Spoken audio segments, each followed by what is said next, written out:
Welcome back to our channel, guys. We are here to dish on the latest episode of The Kardashians on Hulu. And before we get all into the tea, be sure to give this video a thumbs up and let us know what you think of The Kardashians in the recent episode in our live chat, in the comments, to your friends, wherever you want to let us know.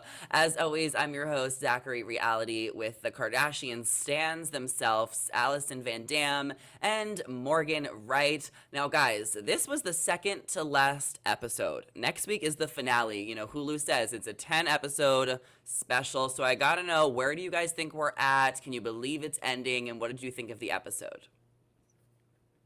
Honestly, I was surprised that the Tristan was such a cliffhanger. I feel like based on the preview last week for this episode, I thought it was going to be, like a main point of conversation. I thought we would maybe get to it like halfway through the episode and maybe the cliffhanger would be Chloe talking to Tristan. I didn't think that we would get so little of that because I feel like it's just been teased for this entire season. So I was a little disappointed on that. I was excited to see Kim's shoot. I was excited to see, we finally got some Kendall. We've been missing her for a while. We heard some Kylie phone call conversations, didn't see Kylie, but overall a good episode.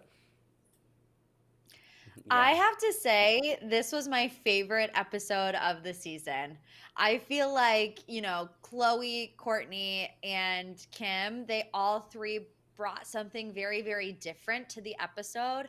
And of course, we'll get into all the details, but this has been my favorite episode, and I'll tell you guys more of my thoughts later, but I'll leave it at that for now.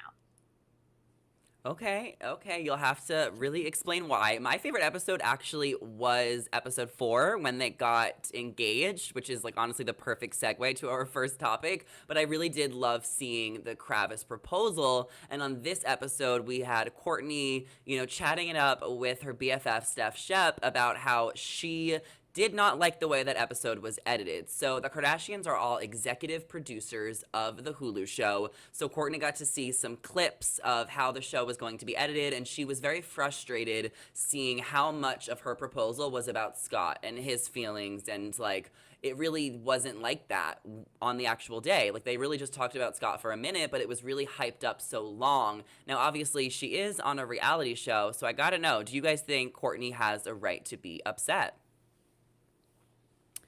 I mean, I guess she has the right to be upset, but again, I mean, it's probably she's just too close to it. And when it's your life, it's going to be way more sensitive. But I'm like, I mean, yeah, we covered the Scott thing, but we also saw the proposal. We saw the prep. We saw them driving there. We saw the celebration. We saw the glam squad. I'm like, it was a very well rounded episode. We saw a lot of moments that weren't about Scott. It was just that moment in the side room where the sisters were talking about it. And I guess it could have been shorter, but I'm like, that moment happened. Of course they're going to air it. Scott's been on this show since episode 1 of season 1. And so I thought maybe it was blown a little bit out of proportion, but maybe because it's her life, she's just super sensitive to it. Maybe she didn't want Scott involved at all. But then also as an executive producer, she maybe should have, written a clause about that or not had Scott keep filming with them when they transferred over to Hulu. Morgan, can I ask you, do you think they should be executive producers of their own show? Like, what other reality stars get that kind of control? Yeah, I mean, I feel like that's the only way that they would do the show, because they love to control their narrative, especially in the media, especially on their show. So I feel like at this point they have kind of earned their creative control. I mean, they've been doing it for 20 years. I feel like they know the secret sauce, what works, what doesn't work. I have to say, I actually loved this moment from Kourtney because it felt real. There's nothing I hate more than when you can tell something is manufactured, when you can tell they're just reaching for a storyline, when they're having a filler episode. I hate it. I'm like, I would rather not have an episode than have a stupid filler episode watching Kylie and Chris go to grocery stores. I'm sorry. I just don't like it. So I thought it was real of Kourtney to say like, yes, I've had all these issues with filming in the past, and this is exactly why I have my reservations, because I'm in a happy place. We're still kind of having this narrative that Scott is somewhere in the background. Like, they've been broken up for 7 years. This really does not need to be a conversation any longer. I think she is totally allowed to have those feelings of, okay, this is done. We need to move on from it. I also don't like that anything and everything we have seen from Scott is about Kourtney. There has not been one other thing that Scott has brought to this new show other than him whining about not being with Kourtney, not being invited to things, and Mhm. that's it. So it's like we really do have to let it go at some point. And I can imagine for Kourtney, who's been with it for 7 years, and she's finally in this great place and she's happy. And like she said, she's, the happiest she's ever been. To still Mhm. have to talk about Scott 7 years later, I can imagine would be so frustrating.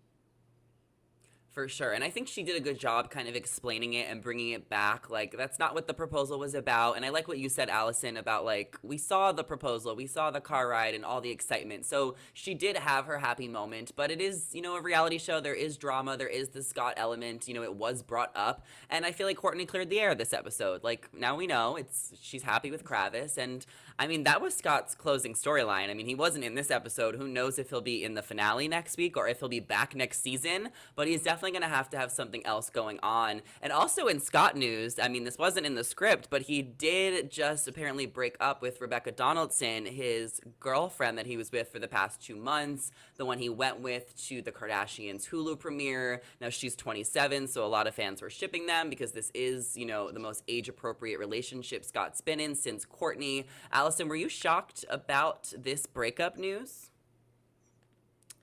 Not really, just because, I mean, call it editing, call it people like reposting clips on TikTok, but even this season, like you can still see that Scott is not only dealing with the loss of Kourtney or their breakup this many years later, but I think he's also still working on himself and working on his mental health. And in a way, maybe it's a good thing they broke up because you should never go into a relationship like wanting to fix each other or wanting things to change. You need to work on yourself first before you can have a healthy relationship. And I think Kourtney's done a really good job of that over the last 7 years, being single, prioritizing herself, prioritizing her kids, being in therapy, eating well, working out, doing everything she needed to do to be the best version of herself. So I'm hoping the same for Scott, throwing himself into his businesses, finding other passions, finding other outlets for, his mental health and his struggles. So maybe he just needs some time. Maybe they'll circle back and get back together. But based on what we've seen of him this season, there's still clearly some hurt there that needs to be addressed. Scott definitely he needs to work on himself, and I also think he needs to work on his wellness. Specifically, he should be pushing his wellness. You see what I did there? So Kourtney this week has been collaborating with parody influencer, comedian, legend Benny Drama. Now she really wants to make this campaign for Poosh more lighthearted and thought that Benny would be the perfect person for that, since Benny is known for dressing up as Kourtney and really having fun with it. And so on this campaign for the Poosh Your Wellness 2022, we have Benny dressing up as Kourtney, running around her house as Kourtney gets mad at him for being there. Super, super funny. I love that the Kardashians appreciate the content creators and like the influencers that like help make their show what it is. I mean, all of us here are hosts, influencers, and like we don't always get that recognition with The Bachelor. So I love that the Kardashians are really just like letting Benny shine because he does such a good job and he's so hilarious. Morgan, I gotta know, what do you think about this Push Your Wellness? Are you signing up? Are you subscribing? Are you making avocado matcha lattes? Where do we stand here? Yeah, I've not signed up for Poosh. I feel Mm. like I don't know why I haven't signed up for Poosh. To be honest with you, I've never bought a Kardashian product. That is a hot take. Which I've one been would you wanting to buy? try Skims. I do want to try Okay. Skims, but every time I go on to get something, everything that I want is sold out. So I'm just kind of Mm-hmm. waiting around. But I think if I had to pick a campaign to be in, it would definitely be Push Your Wellness. I thought Benny was so funny. I was cracking up this entire time. He did such a good job. And I agree with your take, Zach, about how they really lean into, the content creator culture. I remember on their final season on E, they had Nori's Black Book on the show, which is another Mm-hmm. huge Instagram account. So I like that they make content creators feel, included. And at the end of the day, it's good for the brand. It's good for the brand. I mean, Poosh has been killing it all season long. Allison, as the resident Gwyneth Paltrow stan, I gotta know, which campaign are you signing up for, the candle or the Poosh? I mean, Poosh is carrying this season. I mean, I'm obsessed with Benny Drama. I've been following him for years. I found him and Chloe Fineman, who's now on SNL, around the same time years ago, and they inspired me to like try my hand at sketch comedy and just like have fun with it. And so I was so excited to see this collab, and I think he does the Kardashians so well. Even like, I mean, he obviously does Kourtney well, but his Chris, his MJ, like he just nails all of them. So honestly, I would maybe even just pick it to work with Benny Drama, regardless of where Kourtney is. I would just want to hang out with Benny. Fair enough. Well, Kourtney, we are so excited for your Poosh journey and your engagement. So we're celebrating here. It's not about Scott on this panel. Let's move on to Kim because she is in the Dominican Republic this week, and Twitter is wondering if her friends are hating on her.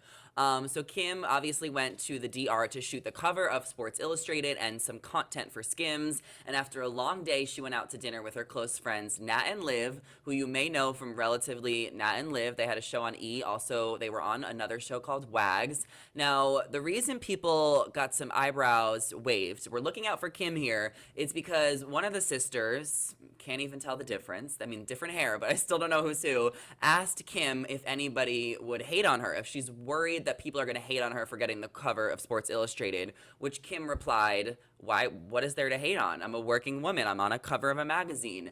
And the other sister seemed a little like, yeah, like it was just fishy. And she still follows both of them on Instagram. So I don't know if this was like produced in any way. Like maybe a producer like asked her to make that question to like stir up something. Because, you know, this episode did raise some awareness about Kourtney, you know, seeing scenes. So I'm like, Kim must have seen this and approved in it as an executive producer. So what is your take on this whole situation? Allison, why don't you start? Honestly, I had the same reaction as I think Twitter is having. I myself can be a very anxious person and always go to worst case scenario. So, you know, if I was as big as Kim Kardashian, always in the limelight and always being criticized, I think I would be the one being like, oh, like, do you think like people are going to hate on me if I was on this cover? And that's when my friends should be having the opposite reaction of, oh my gosh, no, you're a working woman, you're on a cover, screw them, all this other stuff. That's when they should really like rise to the defense and rally with me.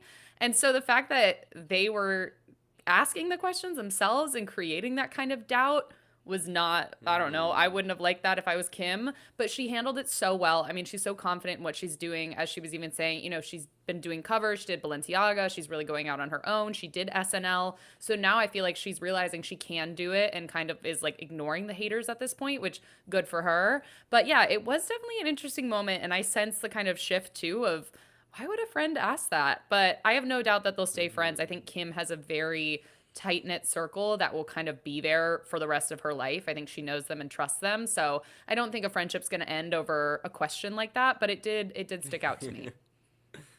It raised some eyebrows. Morgan, what did you think? Yeah, I have a conspiracy theory that it was a producer fed line because it just felt very jarring.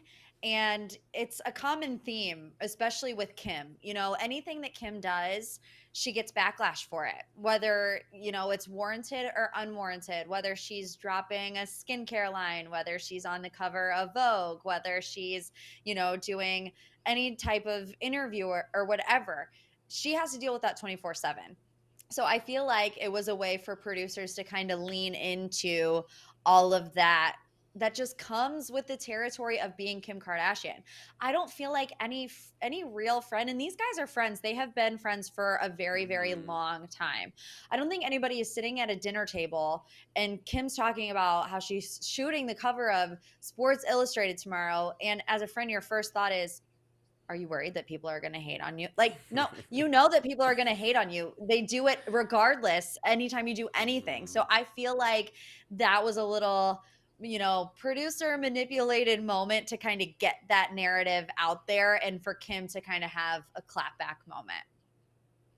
I agree with you, Morgan, just because why else would they come on the trip? It was a work trip. It was a business trip. She's shooting this. She's shooting that. Like, what are Nat and Liv doing there? Like, they're there because they're cast. Like, this is their role to come on Kardashians and film a scene with Kim. Like, they're probably getting paid to be there. So I think it was produced as well. And I feel like Kim and the sisters have done a really good job at, like, not letting people in their circle that aren't tight knit. I mean, we just saw them cut off Larsa Pippen a couple years ago because of whatever. So I feel like they do a really good job, and I feel like Nat and Liv have been around for a while. So I think that knows what she's doing. She has good judgment, but it was a weird scene. So maybe they'll be able to clear it up. Maybe they won't because it's a show and we have to pretend like it's so real. Let's move on to Chloe because this week she is working with her Good Squad to get together a new campaign for Good American. Now, her and her business partner Emma, they're really looking to cast like different body types, different races, genders, colors to join the campaign. And it seems like it's a lot of work as there has been thousands and hundreds of thousands of women applying nationwide, but they've really narrowed it down to this Good Squad. And Chloe even zoomed in with the winners, which was really, really sweet to see that moment. I mean, Allison, talk to me about how far Chloe has come over the years and like the message she's really trying to get across.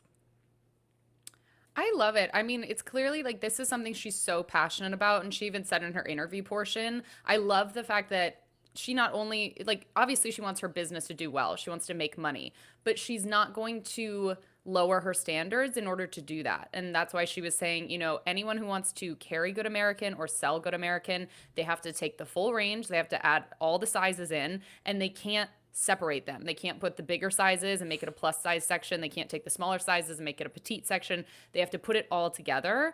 And I think that's something that maybe a lot of business owners wouldn't even think through, but due to her experience of going shopping with her sisters, when she said, when I was bigger, I would have to go to a different section or I'd be shoved up to the attic where they kept like the bigger sizes. And so it is just like creating this message of a brand that is so much about inclusion, not only in who you see on the billboards and who you see on the signs, but in the fact that everyone is shopping in the same section. Everyone can get a size that fits them. I think it was so important.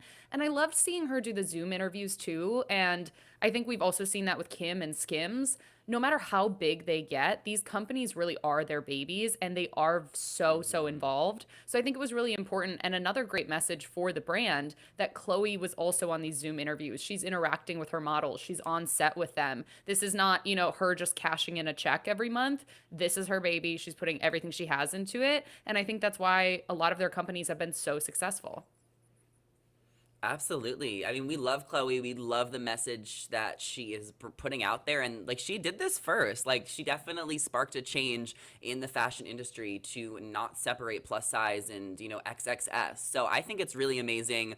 But this episode didn't really turn out super well for her, because we have the Tristan Thompson cheating scandal part 3. So while Kim was early in her workout, she got the tea that Tristan cheated on Chloe again and got a girl pregnant, Marley Nichols. Morgan, you got to break this down for us. Who is Marley? What happened? These court documents, what was Kim reading? Like, I can't wrap my brain around the fact that this is happening again on this show. Yeah, before we get into this, I just want to say the Good American stuff with Chloe was my favorite thing that we have seen on the show thus far. Not only is Chloe going above and beyond to make sure that it's a size inclusivity line, but she's making people's dreams come true. When she was saying that she was hiring people to be in her Good Squad that just needed the opportunity, that aren't these runway fashion models and they're just looking for their break. I cried. I cried actual tears when the girls met Chloe, when she was talking with them on Zoom. And I think it just goes to show, the Kardashians are not perfect. They make mistakes, but I think Chloe has such a good heart. I think she truly is a good person. And that's what makes this whole Tristan Thompson scandal 3.0 so much worse, because it's like Chloe is a giver. She's a lover. And to have her heart be taken advantage of and betrayed again is just so heartbreaking to see. So about the Mara Lee stuff, of course, we all read the headlines when they came out. Mara Lee is a personal trainer in Texas who was alleging that she was pregnant with Tristan Thompson's child. At the time, she was getting ready to give birth any day. So this had been going on, for months behind the scenes. It's alleged that Tristan was kind of threatening her not to say anything. There was some Snapchat messages between Mara Lee and Tristan that definitely do not paint Tristan in a good light. He was also saying, I have a family. He was saying that he was engaged, which kind of goes along with what Chris was saying this episode of how he wanted to marry Chloe and how this would kind of derail everything. But at the end of the day, they did do a paternity test. Mara Lee filed a paternity suit. Tristan Thompson was the father. And this all went down on Tristan's 30th birthday, which is just even more horrific because Chloe threw him a 30th birthday party. She made this really long Instagram caption about how, couples go through hard times and they make it out the other side, and then come to find out that he cheated on her, mere days later and got another woman pregnant. Like, it just is mind blowing. It's like something seriously has to be wrong. Chloe gets a lot of flack. I'm going on a rant here. I promise I have a point, but Chloe gets a lot of flack for giving Tristan, chances, maybe too many chances. But the thing of it is that Tristan is a narcissist and he is manipulative.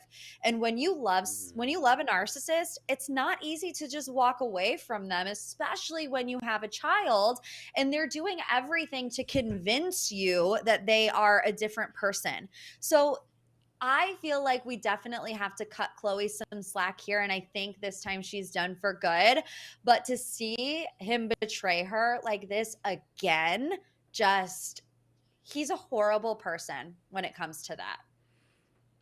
Yeah, he's a bad partner. And like Chloe says to this day, she's like, he's a good person, but just a bad partner. She just has so much grace. Like, Morgan, just when you said you were crying at the Good American part, I actually started to tear up when Kim said she always wanted a baby boy. She's been trying for a baby boy, and he ended up having one with another woman. Like, that crushed me. That was so sad. And I think Kylie Jenner speaks for all of us. What did she say, Allison? She was like, he's just the worst person ever. She said something, it was like a question, which was even funny. She was like, is there a more terrible person in this world? Like, it was just like, is Tristan like the worst person on the planet?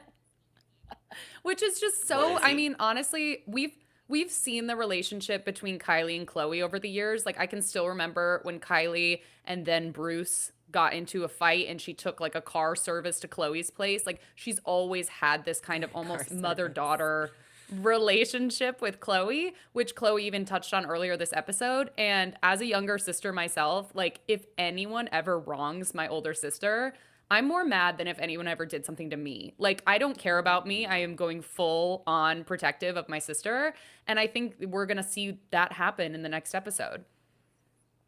Yeah, I mean, next week's the finale, and I said this a couple weeks ago. I was like, it sucks that the last episode is going to be about this situation because we wanted to kind of end on a happy note. But I mean, like, do we think there's going to be any cliffhangers, Morgan? Because they're definitely filming a season 2. There's a lot to play out here. Like, where do we think it's going to end next week? How is Chloe going to react? It seems like she's done with him, and like this is actually the moment where she cuts him off for good. Yeah, I think it will end on a cliffhanger, especially because we see in the preview that Chloe doesn't show up to the family meeting that they're about to have. So I feel like, there's probably only going to be one family meeting in that episode. And if she doesn't show up to it, it's like, where does that leave Chloe? I'm still waiting to see the moment, and we've seen it in the trailer. And I mean, hopefully they actually put it in the show where, Chloe is sitting in her bed and she's on the phone, remember? And she's like, what is this? Like, we see her reading it. We haven't seen that yet. So I'm thinking maybe we'll see that next week. But look, they know how to keep the show moving forward, how to get people to come back to next season. So I think we won't get a lot of answers when it comes to Tristan. We definitely won't see him on the show next week. But I do hope that we get some resolve, from Chloe with this situation. No more Revolve. We had enough of the Revolve drama. Yeah, I mean, next week is the finale. I gotta know what your predictions are, and I want to do our famous thing, or MVP or LVP. I mean, I think that a good cliffhanger could also be maybe Pete Davidson, like something like a flash of him and Kim, because if they are still dating, I would expect him to be in season 2. So that could be a good like idea. But I hope that there's some resolve with Chloe, like, and that she really just doesn't show up to this meeting that like no one shows up to. It was literally Corey, Chris, Kim, and Kourtney. Like, where's Kylie? Where's Kendall? Like, no one showed. Like, no one came to this meeting. Allison, who was your MVP and LVP? My MVP has got to be Kim. I mean, loved seeing her on Kim Air, loved seeing her fabulous photo shoot, just Kim like ignoring Air. the haters. Also the fact that she clearly was feeling so sick, but she's been a hard worker since day one. She was not about to cancel and, make everyone sit around and wait for her to feel better. She just went out and did it. And especially even at the end of the episode, her being the first one up, getting all this information, texting it to everyone. She's dialing in like Kourtney with Kylie, with Chris. Like, she is running this like quote unquote intervention meeting news flash situation. So honestly, I trust Kim with my life at this point because I watched her handle this whole episode like a pro. And I guess LVP would be Kylie. I mean, I know she's nesting right now, but we just didn't see anything of her. So I have to give her that because we saw the rest of the sisters. Yeah. No, Kylie, I give props. Like, she literally deleted the social media apps off her phone so she can really zen in. And, like, I love that. Like, whenever I can go, like, 4 hours without looking at my phone, I feel, like, so at peace. So, like, the fact that Kylie is doing this for a whole couple of weeks, like, Kylie is my MVP. Like, hats off to her. Morgan, who is your MVP and LVP? And my LVP is Tristan. My MVP is Chloe. She made me cry on multiple occasions, and I just fell in love with Chloe all over again in this episode. I feel like she does such amazing work. She has such a big heart. I could like talk about it all day, but she's definitely my MVP. And seeing her get ready to have her heart broken is just horrible. LVP, Nat and Liv. Why would they ask such a weird question? Why would they go along with the producer's scheme to kind of shade Kim? I don't like it. Not here for it. I mean, unless like Kim told them to and they were getting paid, and they do get benefits for being, on the show. Like, there's exposure, there's probably more opportunities for them. So, I mean, it's all part of the game of reality TV. Allison, do you think Corey and Chris are secretly married? Because wasn't that also like a moment? It was a moment, and I've been flagging that for years. Chris loves to wear a ring on that ring finger on her left hand, and I just think she had multiple marriages. It probably just feels a bit naked on that finger if she doesn't have something on it. But she, even after her last marriage with Caitlyn ended, she had a ring on there that I'm guessing she just bought for herself, or a ring that she liked. But I don't think she would do it without her kids. At least I would hope not. We saw like how sad that kind of was for Kourtney's even proposal that her kids weren't there, let alone a marriage. So I would really, really hope not, especially Chloe. She's next door. Like, she's not going to find out. She'll find out. She'll just knock on the door and see what's up. But this was our Kardashian recap, episode 9. Next week is the finale, so we'll be sure to bring it. Let us know what your thoughts are on the Kardashians in the comments down below. And before you guys head out of here, don't forget to subscribe, give us a thumbs up, ring the bell so you're always up to date with everything we got going on here at Shared News. As always, I'm your host, Zachary Reality, with Allison Van Dam and Morgan Wright. Our social media handles are on the screen right now, so be sure to give us a follow. Come say hello. Thank you guys so much for watching, and we will catch you in the next one. Bye. Bye.